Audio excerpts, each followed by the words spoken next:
इस वक्त की बड़ी खबर, अलवर गैंगरेप केस में आरोपी अब तक फरार हैं। आरोपियों को ट्रेस करने में पुलिस अब तक नाकाम रही है। घरों पर ताले लगाकर सभी आरोपी फरार हैं। पीड़ित परिवार ने धमकाने का आरोप लगाया है। अलवर कांड की पीड़िता का कहना है कि उसे बार बार जान से मारने की धमकियां दी गई हैं। इस मामले में सभी आरोपी फरार हैं। पुलिस अभी इन्हें ट्रेस करने में नाकाम रही है।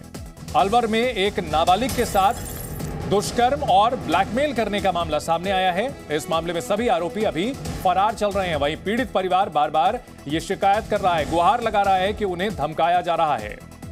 8 लोगों पर नाबालिग के साथ सामूहिक दुष्कर्म करने का आरोप है। इस मामले के आरोपी अभी फरार चल रहे हैं।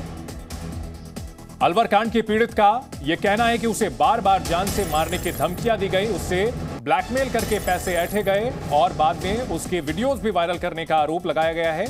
गैंगरेप पीड़िता आरोपियों पर जान से मारने की धमकी देने की बात। कृषि से हर दिन, हर महीने, हर साल, इतना ही नहीं आपके रिटायरमेंट के लिए भी पैसे कमाना है, फिर देरी किस बात की। फ्रीडम ऐप को अब भी डाउनलोड कीजिए। कह रही है अंजाम भुगतने की धमकी दी गई। पीड़िता ने गुहार लगाई है पुलिस से।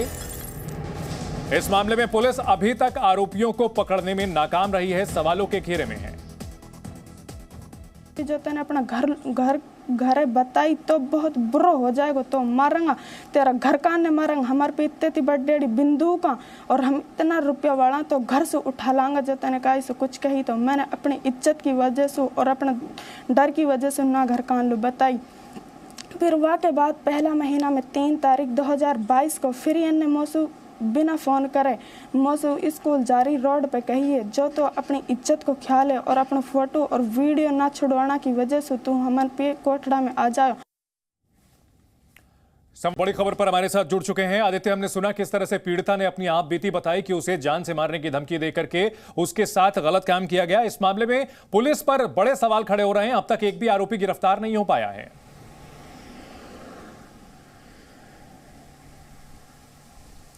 जी बिल्कुल चंदन, आज हम जब यहाँ पर पहुंचे तो सुबह जो पुलिस की कार्रवाई है वो बहुत सवालिया निशान खड़े कर रही है। जिस तरीके से आज 5वां दिन है, एक भी आरोपी गिरफ्तार नहीं किया गया। आरोपी सपरिवार गायब हैं, उनके घरों पे ताला पड़ा हुआ है। आसपास के गांव के सारे आरोपी हैं। पीड़िता ने यहाँ तक बताया कि जो आरोपी हैं उनको वो गाँव के रिश्ते से किसी को चाचा, किसी को भाई और किसी को काका बुलाती थी। जिस तरीके की ये घटना है, कहीं ना कहीं जो पुलिस है वो जिस तरीके से पूछताछ कर रही है वो भी एक संदेह की घेरे में आती है। जी आदित्य, इस मामले में प्रशासन की ओर से क्या जानकारी दी जा रही है?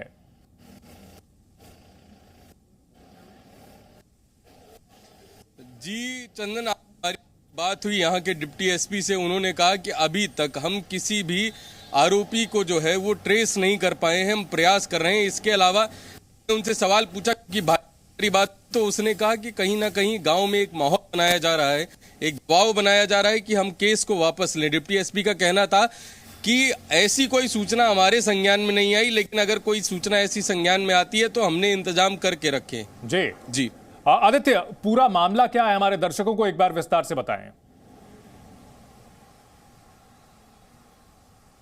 जी बिल्कुल चंदन, बुधवार की घटना है जब एक जो एफआईआर है वो दर्ज कराई गई।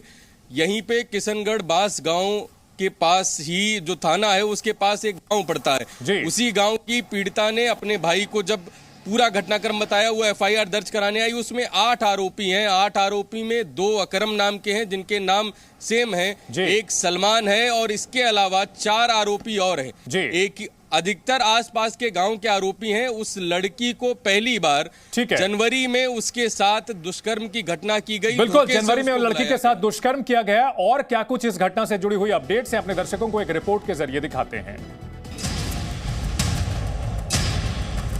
ये हमारे राजस्थान में कुछ भी नहीं कर रहे, कानून व्यवस्था बिल्कुल फेल हो चुकी है। ये क्या हो रहा है राजस्थान में? कहाँ है इनकी सरकार और कहाँ है इनका एडमिनिस्ट्रेशन? राजस्थान में पहले से ही सियासी उठापटक को लेकर घिरी गहलोत सरकार अब कानून व्यवस्था को लेकर एक बार फिर बीजेपी सरकार के निशाने पर आ गई है। अलवर में हुई गैंगरेप की घटना और जयपुर में हुए एसिड अटैक में अब तक पुलिस के हाथ खाली हैं और इसी मुद्दे पर विपक्ष गहलोत सरकार को घेरने की कोशिश कर रही है। बीजेपी सांसद दिया कुमारी ने गहलोत सरकार पर हमला बोलते हुए कहा कि राजस्थान रेप कैपिटल बन गया है और सरकार दुष्कर्म की घटनाएं रोकने में फेल साबित हुई। एक्शन जो होना चाहिए प्रशासन की ओर से, जो कार्रवाई होनी चाहिए वो कार्रवाई नहीं हुई। आज कोई भी 2 बार सोचेगा कि हमको राजस्थान जाना चाहिए कि नहीं जाना चाहिए। रेप में नंबर 1, ये क्या अच्छी बात है?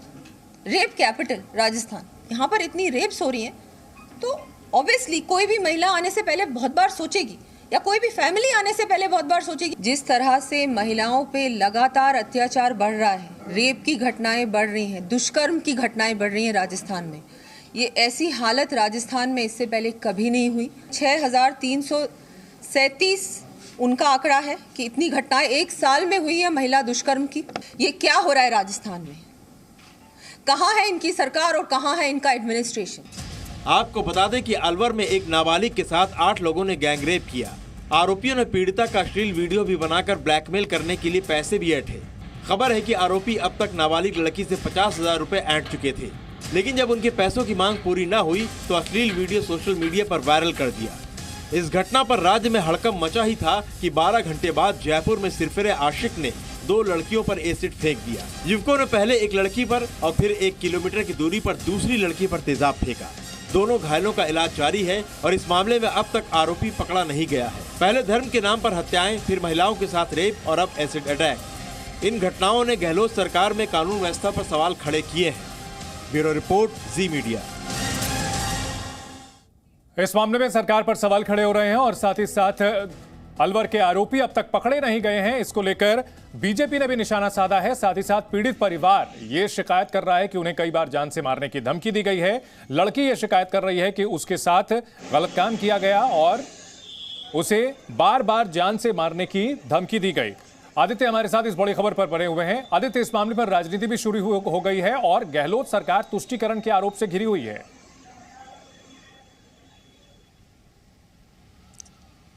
बिल्कुल चंदन, जिस तरीके से राजस्थान में पिछले कुछ समय से कई ऐसी घटनाएं, चाहे वो 2019 में ही अलवर में एक इतनी बड़ी घटना हुई थी जिसमें बाद में चीज़ें सामने आई कि जो पीड़ित थी उसका पूरा परिवार लगातार इधर उधर होता रहा, लेकिन लोकसभा के चुनाव के चलते हुए वहां पर उस समय रहते कोई कार्रवाई नहीं हुई, पुलिस केस को टालती रही। आज जो अभी घटनाएं हो रही हैं, चाहे वो जयपुर की घटना हो, अलवर की घटना हो, इससे पहले भी अलवर में एक घटना हुई, वहां पे भी कहीं ना कहीं जो प्रशासन है, जो पुलिस कार्रवाई है, वो राजनीतिक दबाव में होती दिखी, क्योंकि अधिकतर रेप केसेस में एक समुदाय विशेष का इन्वॉल्वमेंट देखा गया। उसके बाद जिस तरीके की कार्रवाई पे ढिलाई बरती गई, वो बहुत सारे सवालिया निशान उठाती है। लगातार भाजपा भी इन चीजों का आरोप लगाती रही कि कहीं ना कहीं तुष्टीकरण को लेके जिस तरीके की कार्रवाई हुई उसपे गहलोत सरकार को जवाब देना चाहिए। जी आदित्य, इस मामले में पीड़ित परिवार और लड़की खुद भी एक आशंका जता रहे हैं कि उनकी जान को खतरा है, तो क्या प्रशासन की ओर से उनकी सुरक्षा सुनिश्चित करने के लिए कुछ कदम उठाए गए हैं?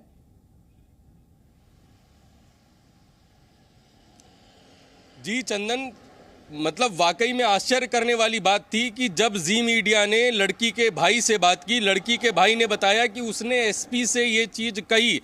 ये लड़की का भाई खुद कह रहा था कि उसने एसपी से ये बात कही कि कहीं ना कहीं माहौल जो गांव में है वो सही नहीं है और हमको इनडायरेक्टली धमकियां मिल रही हैं, हमें सुरक्षा प्रदान की जाए। एसपी ने कहा कि आप परेशान मत होइए, हम आपके साथ खड़े हैं, कोई घटना होती है तो हम 10 मिनट में आपके पास पहुंचेंगे। जबकि जो किशनगढ़ बांस जो थाना है वहां से गांव की दूरी 30 मिनट की है और उस लड़की के भाई का कहना था कि 10 मिनट में कुछ भी हो सकता है। 30 मिनट का रास्ता है और 10 मिनट का आश्वासन जो है वो एसपी ने दिया। तो अभी तक वहां पे कोई सुरक्षा नहीं दी गई, लेकिन पुलिस का कहना है कि हमने अपने लोकल सोर्सेज, लोकल इन्फॉर्मर वहां पे लगा रखे हैं, कोई घटना होती है तो हमको जानकारी होगी। ठीक है, बहुत शुक्रिया इस पूरी जानकारी के लिए आदित्य। कृषि से हर दिन, हर महीने, हर साल, इतना ही नहीं आपके रिटायरमेंट के लिए भी पैसे कमाना है? फिर देरी किस बात की? फ्रीडम ऐप को अब भी डाउनलोड कीजिए।